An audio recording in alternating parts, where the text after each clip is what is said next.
నియంగా చెప్పుండ్రుల్లా తొవ్వెంట పోతుంటే 100 రూపాయలు దొరికితే ఏం చేస్తారు? ఏం చేస్తాం, సప్పుడు కాకుండా జేబులు వేసుకుంటాం అని అంటుండ్రులే.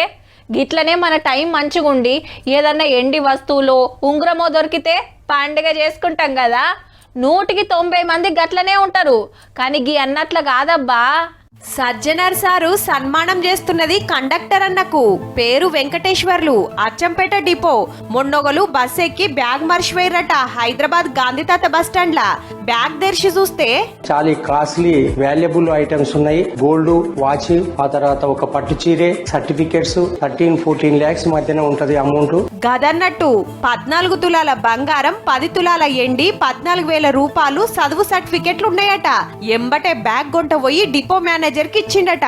ఇంతల్నే అది మర్చిపోయిన మనిషి డిపోకు ఫోన్ చేస్తే ఈడనే ఉంది వచ్చి తీసుకోవో అనంగానే వచ్చిండట. కండక్టర్ అన్నకు థ్యాంక్ యూ చెప్పి 13 లక్షల విలువ గల బ్యాగ్ తీసుకొని వేయిండట. ఈ ముచ్చట ఆర్టీసీ ఎండి సజ్జనర్ సార్ కు తెలివంగానే కండక్టర్ అన్నను ఆఫీస్ కు విలువ నంపుకొని సన్మానం చేసిండన్నట్టు. మంది సొమ్ము నాకెందుకు అనుకోకుండా నియతికిచ్చినందుకు అన్నను తారీఫ్ చేయాల్సిందేనబ్బా.